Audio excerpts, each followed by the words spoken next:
এ কেমন প্রধানমন্ত্রী পেয়েছি আমরা, যার রাষ্ট্রীয় সম্পদের প্রতি বেশি মায়া লাগে। সাধারণ মানুষ তার কাছে পোকামাকড়ের মতন। কে মরলো, কে কোথায় হারিয়ে গেল, কার কি ক্ষতি হয়ে গেল, তাতে আমাদের প্রধানমন্ত্রীর কিছুই যায় আসে না। এখন পর্যন্ত প্রায় ৩০০ জনেরও বেশি মানুষ মারা গেছে এবং ১০,০০০-এরও অধিক মানুষ আহত হয়েছে এই আন্দোলনকে কেন্দ্র করে। কিন্তু তবুও তিনি হাসপাতালে যাননি। শুরুতেই তিনি সাধারণ মানুষের কষ্টের টাকা দিয়ে বানানো সম্পদগুলি দেখতে গিয়েছিলেন। সেগুলো ভেঙে যাওয়া দেখে, জ্বলে পুড়ে যাওয়া দেখে তিনি কষ্টে কেঁদেই দিয়েছেন। এতটাই কষ্ট পেয়েছেন আমাদের প্রধানমন্ত্রী। রাষ্ট্রের যে সম্পদগুলি গরিব মানুষের টাকায় তৈরি, সেই মানুষগুলো তার কাছে পোকামাকড়ের মতন। তার কাছে গরিব মানুষের টাকায় তৈরি সম্পদের মূল্য বেশি, মানুষের জীবনের থেকেও কি বেশি? জি, ঠিক তাই। আওয়ামী লীগের কাছে মানুষের জীবনের কোনো গুরুত্বই নেই। যদি থাকতো তাহলে তারা সেটি প্রমাণ করত। সমাজ ও দেশের জন্য ভালো কিছু করার চেষ্টা করত। তাদের না আছে কোনো চেষ্টা, নাই বা আছে কোনো লজ্জা। আমার তো মনে হয় আওয়ামী লীগের কোনো সদস্যই পরকালে বিশ্বাস করে না। যদি করতো তাহলে তাদের আল্লাহর প্রতি ভয় থাকতো, সাধারণ মানুষের প্রতি দয়া মায়া থাকতো। যখন তখন যাকে তাকে তুলে নিয়ে যাচ্ছে, গুম করে দিচ্ছে, জেলে বন্দি করে রাখছে। এই আন্দোলনের সমর্থক ভিপি নূরকে তারা তুলে নিয়ে গিয়ে ইচ্ছা মতন অত্যাচার করছে, অমানবিক নির্যাতন করছে, তাকে আধামরা করেও বাঁচিয়ে রেখেছে। এরকম আচরণ কি কোনো সুস্থ মস্তিষ্কের ব্যক্তির দ্বারা সম্ভব হয়? হয় না। এগুলো কোনো অসুস্থ সাইকো ব্যক্তির কাজ। তাদের মধ্যে দয়া মায়া, রাষ্ট্র পরিচালনা করা, ভদ্র ভাষায় কথা বলা, এমন কোনো গুণই নেই। আওয়ামী লীগের সকল কর্মীরা ও নেতারা সবাই পাগল। আওয়ামী লীগ একটি অসুস্থ সংগঠন, যা একেবারেই পচে গলে গিয়ে এখন পুরো দেশে দুর্গন্ধ ছড়িয়ে দিয়েছে, দেশের মানুষকে একেবারেই অতিষ্ঠ করে তুলেছে। কোটা সংস্কার আন্দোলন নিয়ে কথা বলতে গেলেই প্রথমেই আসে ২০১৮ সালের ঘটনা, যেখানে হাজার হাজার ছাত্রছাত্রী সারা দেশে আন্দোলন শুরু করেছিল। আন্দোলনের মূল দাবি ছিল সরকারি চাকরিতে ৫৬% কোটা ব্যবস্থা বাতিল করে মেধার ভিত্তিতে নিয়োগ দেওয়া। সরকার প্রথমে আন্দোলনকারীদের প্রতিশ্রুতি দেয় যে কোটা সংস্কার করা হবে, কিন্তু পরবর্তীতে তারা সেই প্রতিশ্রুতি থেকে পিছিয়ে আসে। এই আন্দোলনে বিভিন্ন সময় পুলিশের সাথে সংঘর্ষে অনেক ছাত্রছাত্রী আহত হয়। হিউম্যান রাইটস ওয়াচের মতে বাংলাদেশের আইন প্রয়োগকারী সংস্থার দ্বারা মানবাধিকার লঙ্ঘনের অনেক উদাহরণ রয়েছে। হিউম্যান রাইটস ওয়াচের রিপোর্ট অনুযায়ী ২০২১ সালে বাংলাদেশে আইন প্রয়োগকারী সংস্থার হাতে বহু লোক নিখোঁজ হয়েছে। আওয়ামী লীগ সরকার দাবি করে যে তারা দেশের উন্নয়নে কাজ করছে, কিন্তু বাস্তবে দেখা যায় যে তারা ক্ষমতায় টিকে থাকার জন্য যা প্রয়োজন ঠিক তাই করছে।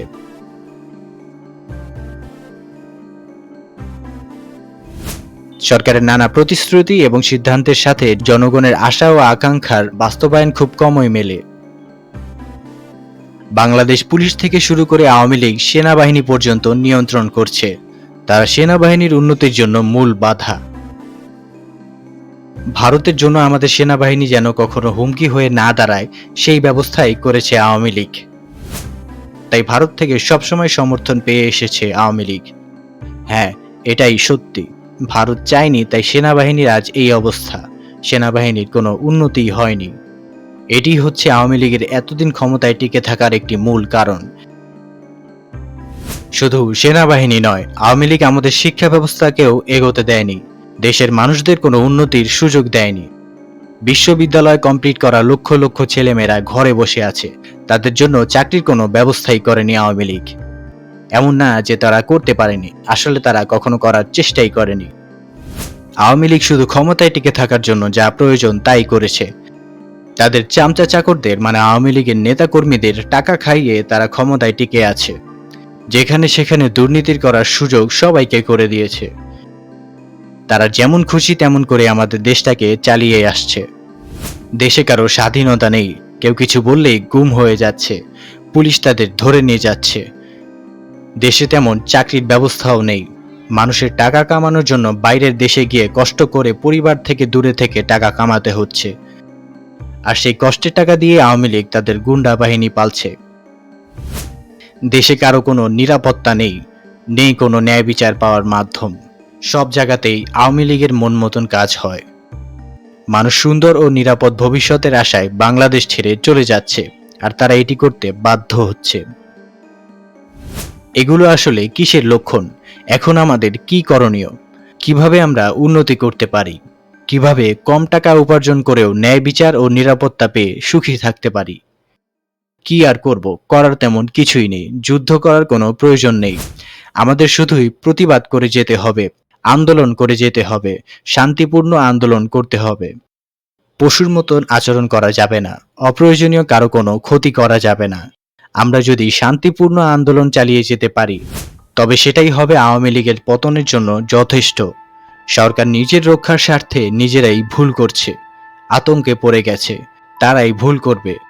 আমাদের উচিত এখন শুধু শান্তিপূর্ণভাবে প্রতিবাদ করে যাওয়া, আন্দোলন চালিয়ে যাওয়া।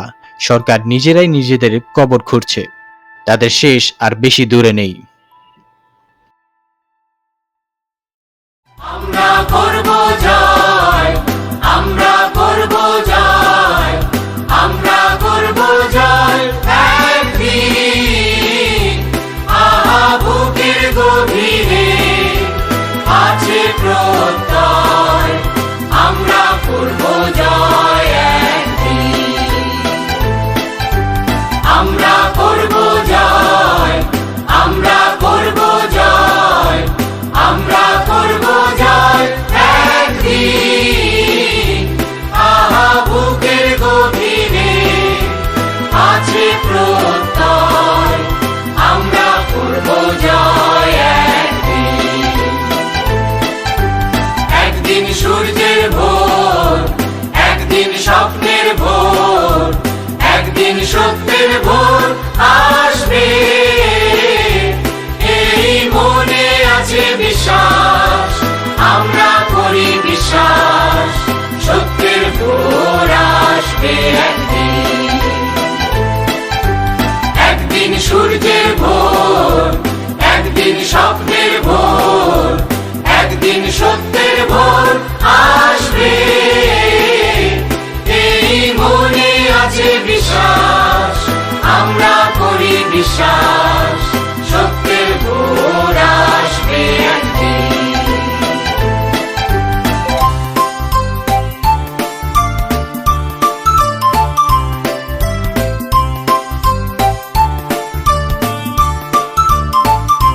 পৃথিবীর মাটি হবে মধুময়, বাতাস হবে মধুময়, আকাশ হবে মধুময় একদিন।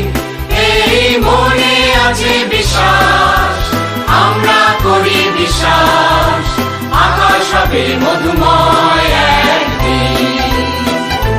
পৃথিবীর মাটি হবে মধুময়, বাতাস হবে মধুময়, আকাশ হবে মধুময় একদিন। এই মনে আছে বিশ্বাস, আমরা করি বিশ্বাস,